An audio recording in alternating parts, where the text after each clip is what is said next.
Hello everyone Annapurna blogging channel को आपण मानक समस्त स्वागत जनाऊँगी। आज हूँ मॉर्निंग टाइम। आज Mother's Day happy Mother's Day रे समस्त हार्दिक अभिनंदन जनाऊँगी। ता सहित माने मत बहुत माने ये लगे गरम फिल है बहुत गरम हो खाली गुड़गुड़ी गरम झाड़ बोची ये जो टिके सोडा टिके पीदवा। आज आपण मान गोटे भल स्टोरी कहवाक जाऊँगी जो स्टोरी आपण मान मन को पूरा छुईज बहुत भल स्टोरी और रियल स्टोरी जोटा शुणिले आपण मन बहुत खुशी हो आपण मैंने जी भी देखुं समस्त मन को छुईकी जे माने आमे आमे माँ होइचे माँ माने कौन खाली निज पिला को रखा निज पिला को ग्रहण करवा अलग पिला को पढ़ा कि जदि आम गोटे पिला को बाहर असुविधा अवस्था पड़ी थी देखा कौन फोपाड़ी कि आज आपण मान मन को छुईला भाई एक स्टोरी कहबी जो स्टोरी शुणिले आपण मैंने बहुत खुशी हेबी। सेटा कौ परिराइजर कहानी नुहे कि फेक स्टोरी नुहे कि कौन सी गप बही सेमती स्टोरी आसनी पूरा रियल स्टोरी सो रियल माने जहाँ शुणिले आपण समस्त को बहुत खुशी लगे। जो मैंने भी वीडियोटी आज देखिए से स्टोरी केबे हेले भूली पारिबेनी। माने मानविकता आम समस्त पाखर मानविकता बोले गोटे जिनस मुझे देखी बहुत लोक देखी से सब बेले सब माने सब भल कम बहुत सपोर्ट करती।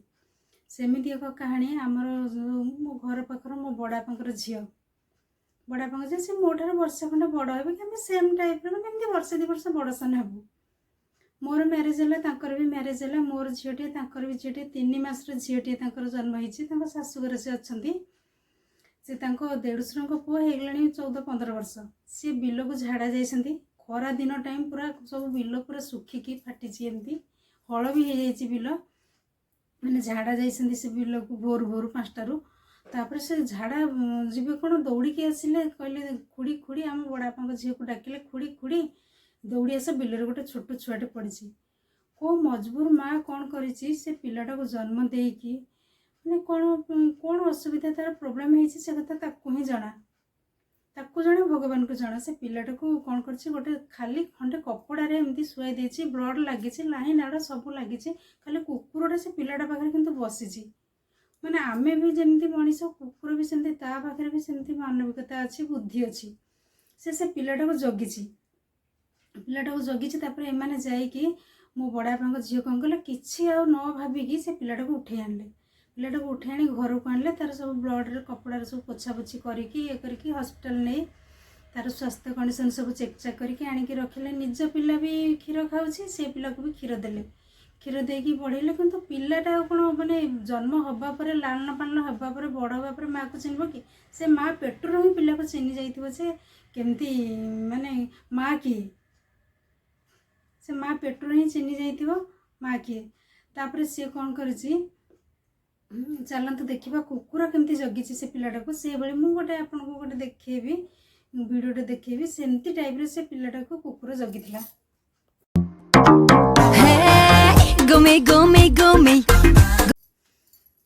तापरे से भौणी कौन माने ताको भौणी नहीं आसिक ये कले किंतु पिलाटा ही जानी तार माँ किए सी किंतु आम भौणी को जमारू एक्सेप्ट करेनि खाली कांदे निज माँ को एत खोजे कांदी कांदी से पूरा नाल हो जाए से पिला ताको जेते आदर जत्न करी मार क्षीर दे माने बाहर खाद्य भी दे पेट को पाऊनी बोली जिते परिवारटा जगह जा देढ़शुर शाशु शशुर झीआरी पुत्र एत लोक लगी से पिला को पाइसंती बोली तापाई पाला करी पोथी पाला करी ता नारे माने टंका अकाउंट खोली ये करी बहुत माने आदर जत्न निज पिला को भी जन्म कले भी एतिक आदर करेनि बाहर पिलाटे पाइसंती भगवान देइसंती आमको गोटे दायित्व समस्ते कौन पाउसंती कि माने पिलाटे जार नाही जी जन्म करें से माँ केते कष्ट पाउछि गोटे पिलाटे भी से पाई पारुनी किंतु मो भौणीर गोटे पिलाटे थाई कि से पिलाटा को उठे आनी एते आदर जत्न एते लालन पालन तांको स्वामी गोटे साधारण साइकेल दुकान करचंती जेतिक जहाँ इनकम हुए परिवार समस्ते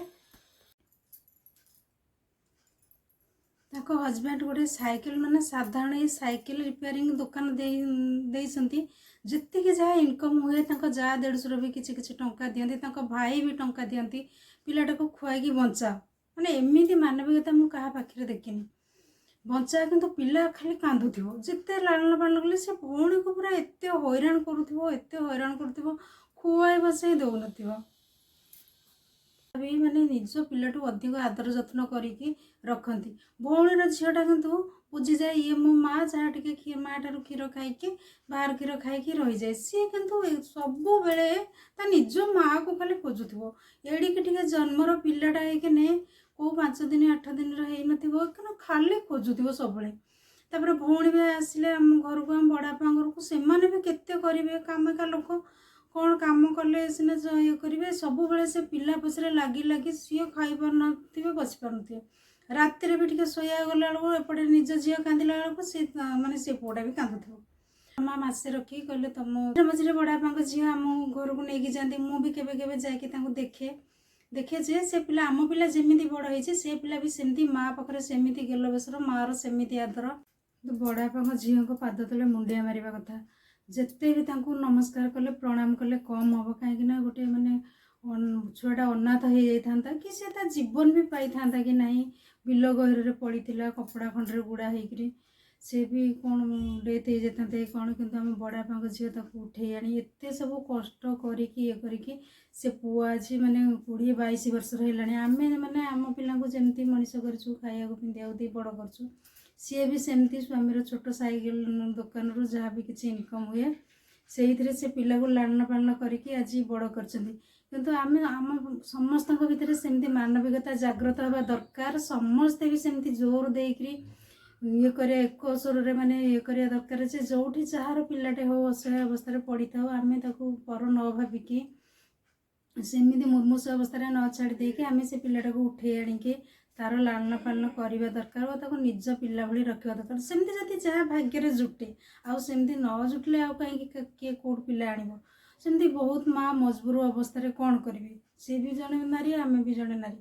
ମଜବୁର ଅବସ୍ଥାରେ କ'ଣ ତାଙ୍କର ଅସୁବିଧା ପ୍ରୋବ୍ଲେମ୍ ଥିବ, ପିଲାକୁ ଜନ୍ମ ଦେଇକି ନିଜ ଜନ୍ମର ପିଲା, ନିଜର ମାନେ କ'ଣ କଲିଜାକା ଟୁକୁଡ଼ାକୁ ସେମାନେ ବାହାରେ ଫୋପାଡ଼ି ଦେଇକି ଆସୁଛନ୍ତି।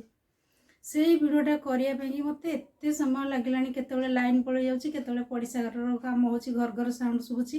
ମୁଁ ମାନେ ଭିଡ଼ିଓଟା ମାନେ ଭଏସ୍ ଓଭର୍ କରିପାରୁନି, ଏତେ କଷ୍ଟ ହେଉଛି। କେମିତି ହେଲେ ଇଏ କରିକି ମୁଁ ଭିଡ଼ିଓଟା କମ୍ପ୍ଲିଟ୍ କରିକିରି ଆପଣମାନଙ୍କ ପାଖରେ ଇଏ କରିବି। ଆଜି ମାନେ ମର୍ଣ୍ଣିଂ ଟାଇମ୍ରୁ ମୁଁ ଲାଗିଲାଣି, ଏତେ ସମୟ ହେଲାଣି, 11ଟା ହେଇଗଲାଣି।